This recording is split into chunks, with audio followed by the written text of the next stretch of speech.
नरेंद्र मोदी के परम मित्र, परम सखा डोनाल्ड ट्रंप ने राष्ट्रपति पद की शपथ लेते ही भारतीयों के लिए अब मुसीबत खड़ी कर दी है। और मुसीबत भी ऐसी खड़ी की है कि अब उन्हें रास्ता कोई भी किसी प्रकार का शायद सूझ नहीं रहा होगा कि अब हमारा क्या होगा। भारतीय अपना रोजगार की तलाश में वतन की मिट्टी छोड़ करके विदेशों की तरफ रुख कर रहे हैं। तो ऐसे में सबसे ज्यादा बड़ी पॉपुलेशन जो जा रही है वो अमेरिका में जा रही है। तो डोनाल्ड ट्रंप ने सबसे पहली कदम से प्रवासी रूप से रहने वाले लोगों के लिए, इनके प्रवासियों के लिए मुसीबत खड़ी कर दी है। तो भारत का जो उसमें स्थान है, तो दूसरा स्थान बताया जा रहा है, पहला मैक्सिको, दूसरा भारत। तो ऐसे में भारत के जो अब तक जो आंकड़ा आया है 7.25 लाख अवैध रूप से जो लोग रह रहे हैं वहां पर भारत के, उनके लिए अब मुसीबत खड़ी हो गई है। डोनाल्ड ट्रंप का पिछला चुनाव याद ही होगा, नरेंद्र मोदी ने वहां पर जाकर के चुनावी कैंपेन डोनाल्ड ट्रंप का किया था। लेकिन अब की बार डोनाल्ड ट्रंप ने भारतीय प्रधानमंत्री नरेंद्र मोदी को अपने शपथ ग्रहण में बुलाया भी नहीं है। खैर, जो भारतीय अवैध रूप से रह रहे हैं उनके लिए अब बड़ी मुश्किल की घड़ी है।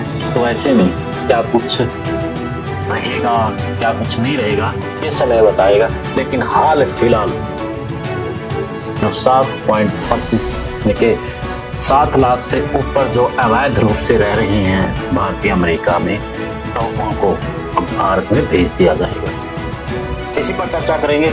चर्चा से पहले चैनल को फॉलो शेयर और सब्सक्राइब भी कर लें और साथ में कमेंट भी आप जरूर कीजिएगा कि जिस प्रकार से डोनाल्ड ट्रंप ने अपना निर्णय लिया है, इस निर्णय को आप कैसे देखते हैं। चैनल को फॉलो शेयर और सब्सक्राइब भी कर लें।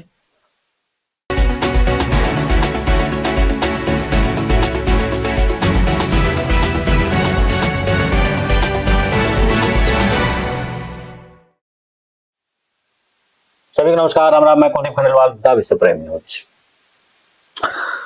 हमारे देश में भी धर्म को लेकर के मुसलमानों को टारगेट किया जाता है और मुसलमानों को सीधे तौर पर कहा जाता है कि इस देश में अगर आपको दिक्कत है तो आप पाकिस्तान चले जाइए। हालांकि इस देश की मिट्टी में ही उनके पूर्वज, वो और उनके आने वाली पीढ़ियां इसी मिट्टी में मिल जानी है। देश की आजादी में भी मुसलमानों का अहम रोल रहा है। मुख्य तौर पर क्रांतिकारी, चाहे अशफाक उल्लाह खान रहे हैं या फिर दूसरे क्रांतिकारी रहे हैं, सबने देश की स्वाधीनता के लिए लड़ाइयां लड़ी। अब राजनीति ने हिंदू मुसलमान के बीच में दरार डाल करके यहाँ पर एक बड़ा ऐसा खेल रच दिया है कि हिंदू और मुसलमान के बीच में एक बड़ी दीवार खड़ी हो गई है और वो दीवार कहीं ना कहीं देश को तोड़ने का काम कर रही है। अब दर्द उन लोगों जो 7.5 लाख के आसपास जो भारतीय अमेरिका के अंदर गए हैं, उनको उस दर्द का अब महसूस होगा कि हम लोग हिंदुस्तान के अंदर जो हिंदू और मुसलमान को लेकर के टारगेट करते थे और मुसलमानों को बाहर निकालने की बात करते थे, तो अब वो खुद अमेरिका से जब बाहर किए जाएंगे तो उन्हें समझ में आएगा कि देश से बाहर होना कितना दुखदायी होता है, कितना दर्द होता है। डोनाल्ड ट्रंप ने आज शपथ लेते ही सबसे पहले इसी पर अपनी मोहर लगाई और उन्होंने सीधे तौर पर कहा कि अवैध प्रवासियों के मसले पर मेरी यानी कि कोई ढील नहीं बरती जाएगी, सख्ती से काम लिया जाएगा और अवैध रूप से अमेरिका में आने वाले लोगों के लिए आगे के लिए भी रोक लगा दी जाएगी और इसके साथ में जो देश के अंदर है उनको भी अपने देश में भेजा जाए। और इस खेल में कहीं ना कहीं जो 7.5 लाख यानी कि लगभग के आसपास जो लोग हैं, उनके ऊपर अब तलवार लटक गई है।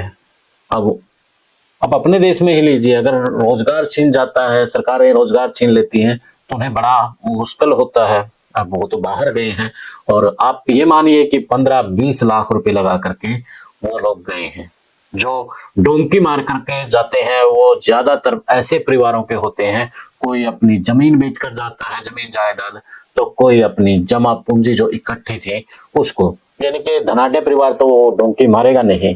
तो ऐसे परिवार हिल जाएंगे। तो उन परिवारों के लिए अब दूसरा संकट ये खड़ा हो जाएगा कि जो पैसे उन्होंने उठाए हैं उनके लिए वो देना।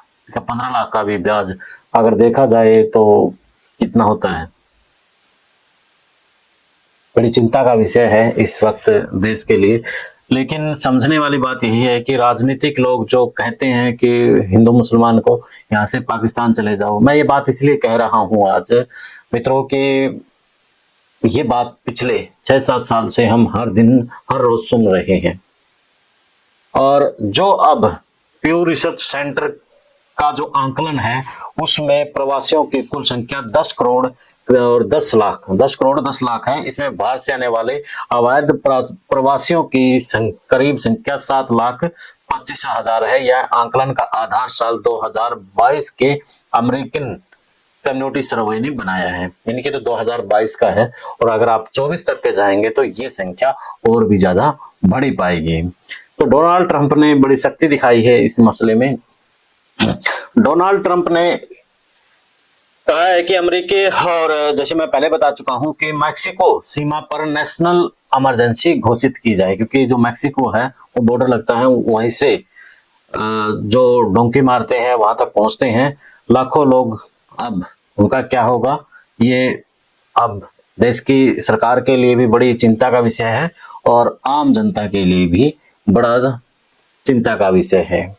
और याद होगा आपने डोनाल्ड ट्रंप को लेकर के पहले भी नरेंद्र मोदी ने चुनावी कैंपेन किया था, अब की बार ट्रंप सरकार। और ट्रंप सरकार यानी कि जब ट्रंप भारत में आए थे तो लगभग 100 करोड़ के आसपास उस समय डोनाल्ड ट्रंप के भगत के लिए देश ने खर्च किए थे। तो अब डोनाल्ड ट्रंप ने देश के हमारे देश के प्रधानमंत्री को भी शपथ ग्रहण में नहीं बुलाया है, और दूसरी तरफ जो भारतीय वहां पर रह रहे हैं उनके लिए भी अब मुसीबत खड़ी कर दी है। खैर, समस्या बड़ी भारी है देश, और खास तौर पर उन युवाओं के लिए जो डुबकी मार करके अमेरिका पहुंचे थे, अब उन्हें भारत की तरफ भेज दिया जाएगा। रोजगार की तलाश में वो गए थे और रोजगार अब उनके लिए और समस्या हो जाएगी, क्योंकि पिछला पैसा जो कर्ज है वो कैसे चुकाएंगे, ये भी एक बड़ा उनके लिए दिक्कत रहेगी। खैर, आप इस मसले पर क्या कहते हैं, आप भी अपनी राय कमेंट्स बॉक्स में जोड़ दीजिए। देश और प्रदेश की खबरों के लिए देखते रहिए विजन प्राइम न्यूज। दे इजाजत, मिलते हैं फिर एक नए मुद्दे के नए विश्लेषण के साथ। जय हिंद, जय भारत।